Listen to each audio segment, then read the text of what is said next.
आप सबों को मेरा नमस्कार। मैं डॉक्टर पुनीत कुमार झा एक बार पुनः आप सबका अपने YouTube चैनल पर स्वागत करता हूं। और आज मैं जिस विषय पर बात करने वाला हूं उस पर जाने से पहले आग्रह है कि कृपया अगर आपने चैनल सब्सक्राइब नहीं किया है तो इसे सब्सक्राइब कर मुझे अनुग्रहित करने की कृपा करें। तो आइए जानते हैं आज हमारे टॉपिक डेंगू के बारे में। अभी पहले हम जानते हैं उन 4 वायरस के बारे में जिसे DENV1, DENV2, DENV3 और DENV4 कहते हैं। इसके शरीर में प्रवेश करने के कारण हम डेंगू बीमारी से ग्रसित हो जाते हैं। DENV जो डेंगू वायरस का शॉर्ट फॉर्म है, एडीज मच्छर के द्वारा फैलती है। जब किसी डेंगू वायरस से ग्रसित व्यक्ति को एडीज मच्छर काटती है तो यह एडीज मच्छर में प्रवेश कर जाती है। एडीज के शरीर में डेंगू वायरस का बेहतर विकास होता है।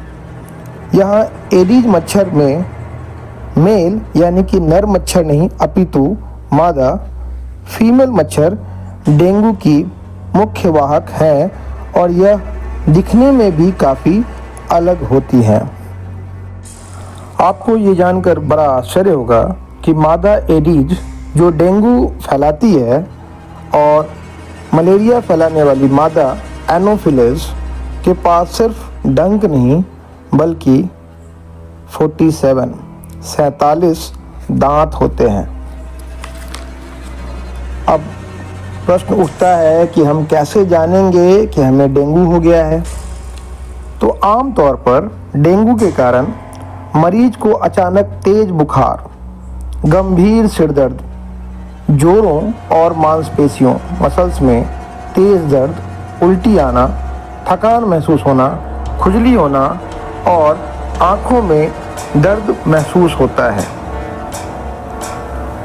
डेंगू बुखार है या नहीं, इसे जानने के लिए तो वैसे बहुत सारे टेस्ट आज के समय में उपलब्ध हैं, लेकिन मुख्य रूप से वैसे जांच जो आवश्यक हैं उनमें पहला नाम NSI, फिर एलाइजा और IgM है। इसमें डॉक्टर रविंद्र गुलाटी के अनुसार एलाइजा सबसे विश्वसनीय है। मानव रक्त में RBC, WBC और प्लेटलेट बहुत महत्वपूर्ण भूमिका निभाते हैं। डेंगू के कारण प्लेटलेट और WBC विशेष रूप से प्रभावित होते हैं। सामान्य मनुष्य में प्लेटलेट काउंट 1.5 से 4 लाख के बीच होनी चाहिए। वहीं WBC के मामले में यह संख्या 4000 और 11000 माइक्रोलीटर के बीच होनी चाहिए। सामान्य तौर पर डेंगू को शरीर की रोग प्रतिरोधक क्षमता बढ़ाकर हराया जा सकता है। इसके लिए कुछ खास चीज़ों को अगर आहार में शामिल किया जाए तो हम बड़ी आसानी से डेंगू को हरा सकते हैं। लेकिन ये सामान्य उपाय सबों पर एक समान लागू नहीं होता है। यह व्यक्ति विशेष को देखकर ही अपनाई जा सकती है।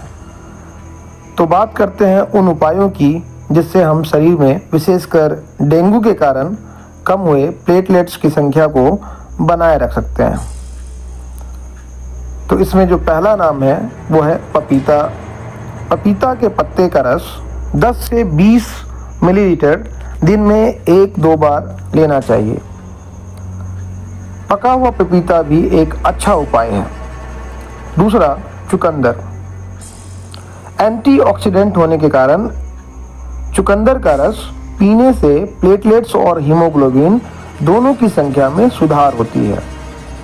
तीसरे नंबर पर हम आसानी से उपलब्ध कद्दू, जो विटामिन के का बड़ा स्रोत है, के रस में शहद मिलाकर प्लेटलेट्स की संख्या बढ़ा सकते हैं।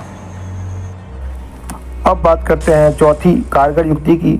तो यहाँ पे नंबर आता है गिलोय के पत्तों का। गिलोय के पत्तों का जूस एक बहुत ही कारगर उपाय है डेंगू के खिलाफ। इसके बाद कीवी एक अन्य महत्वपूर्ण फल है जिसमें विटामिन सी और ई के साथ पॉलीफिनॉल होता है। यह फल एक और जहां प्लेटलेट्स की संख्या बढ़ाती है, वहीं यह बैड कोलेस्ट्रॉल भी कम करती है। अनार हमारे पास उपलब्ध एक अन्य महत्वपूर्ण फल है जो प्रचुर मात्रा में आयरन होने के कारण हीमोग्लोबिन और प्लेटलेट्स दोनों में वृद्धि करता है। खून की कमी में जो सबसे महत्वपूर्ण पेय है, इसमें बकरी का दूध सर्वाधिक मूल्यवान है। बकरी के दूध में triglyceride, monounsaturated fatty acid, polyunsaturated fatty acid, calcium, iron, magnesium, phosphorus और इम्यूनिटी बढ़ाने वाला सेलेनियम, गाय के दूध से बकरी के दूध में सेलेनियम ज़्यादा होता है। इन सब गुणों के कारण आप इसे एक रामबाण की संज्ञा दे सकते हैं। आज विश्व के लगभग 141 देशों के लोग, 141 कंट्रीज के लोग डेंगू से प्रभावित हैं। विशेषकर अमेरिका, ब्राज़ील और पेरू तो बुरी तरह से प्रभावित हैं। डेंगू, जिसका अन्य नाम हड्डी तोड़ बुखार है, कमाल है, पहली बार फिलाडेल्फिया में 1780 की महामारी में सामने आया। 1828 के बाद इस बुखार का सामान्य नाम डेंगू पड़ा। डेंगू वायरस अलग करने का प्रथम प्रयास 1943 में जापान के नागासाकी में रेन किमुरा और सुसुम होट्टा ने की। एक साल बाद अल्बर्ट बी सबीन और वॉल्टर स्लेसिंगर ने स्वतंत्र रूप से डेंगू वायरस को अलग कर दिया। एडिस एजिप्टी, जो डेंगू का मुख्य वाहक है, के कारण फैले डेंगू का इलाज सामान्य तौर पर बुखार रहने की स्थिति में पैरासीटामोल से हो जाती है, जिसका सेवन मरीज को अपने वजन के अनुसार करना चाहिए। इस बुखार में एंटीबायोटिक्स लेना मरीज का काफ़ी नुकसान कर सकती है, क्योंकि यह प्लेटलेट काउंट बढ़ने नहीं देगी। इसकी जगह पर नारियल पानी, जो बहुत सारे गुणों से भरी हुई होती है, बहुत कारगर और अच्छी दवा है। साथ ही साथ मरीज को पानी भी अपने उम्र के अनुसार भरपूर मात्रा में पीनी चाहिए। उम्मीद है ये जानकारी आपको डेंगू से लड़ने में मदद करेगी। आप सबों का पुनः धन्यवाद।